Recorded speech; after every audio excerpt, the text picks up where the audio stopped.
তোমার তো 20,000 টাকা লাগবে, এতে হয়তো হয়ে যাবে।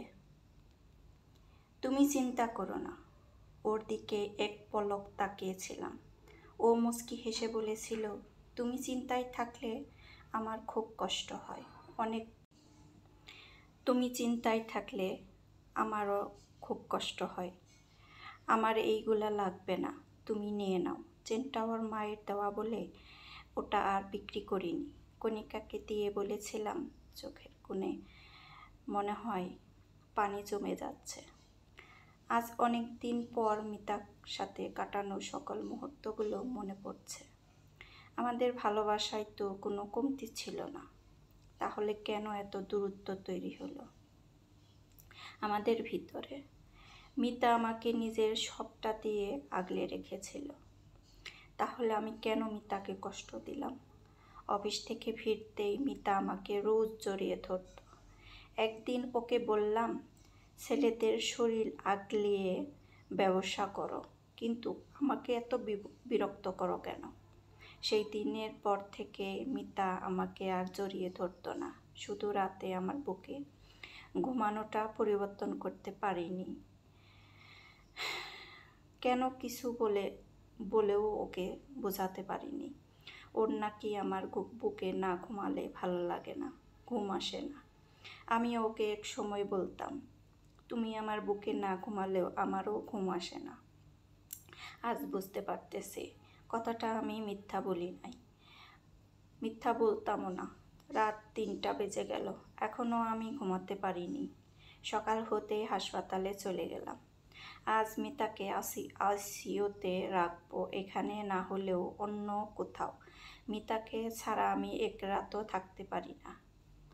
আমার সব কাজের জন্যে মাপ চাইব, আর কষ্ট দিব না ওকে। হাসপাতালে গিয়ে জানতে পারলাম কাল রাতে একটা মেয়ে মারা গেছে। না, এটা মিতা হতে পারে না। মিতা আমাকে কথা দিয়েছিল আমাকে রেখে যাবে না, আমাকে ছাড়াও থাকতে পারে না। মিতা নিশ্চয়ই ওর কথা রাখবে, কিন্তু আমাকে ভুল প্রমাণ করে দিল। মিতা প্রাণহীন দেহটা কেমন নিষ্পাপভাবে ঘুমিয়ে আছে। শক্ত করে ওকে আমি জড়িয়ে ধরলাম। শেষ কবে ওকে জড়িয়ে ধরেছি মনে নেই। ওর মুখের কাছে মুখ নিয়ে বলতে লাগলাম, তুমি বলতে না তুমি আমাকে ছাড়া থাকতে পারো না, তাহলে আজ থেকে কি করে থাকবে? জানো, কাল রাতে আমি তোমাকে ছাড়া ঘুমোতে পারিনি। গায়ের উপরেই বস্তাটা না থাকলে আমার ঘুম আসে না। কেন? আমাকে রোজ পছন্দের খাবার কে রান্না করে দেবে বলো? কে আমাকে এতটা আগলে রাখবে? আমি তোমাকে আর কষ্ট দেব না। এই দেখো, তোমাকে জড়িয়ে ধরে কথা দিচ্ছি, আমি আর কথার খেলাপ করব না কখনো। তুমি জানো কাল রাতে আমি তোমাকে ছাড়া কেমন ছিলাম। ভাতও খেতে পারিনি। তুমি আমাকে নিজের হাতে খাইয়ে দেবে না একবার? আর বলবো না আমি বিষ মিশিয়ে মেরে ফেলতে চাও?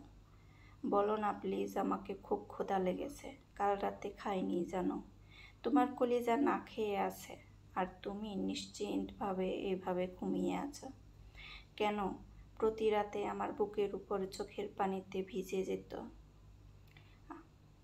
আমি যেমন কিছুই বলতাম না, ওর চোখ মুছিয়ে দিতাম না।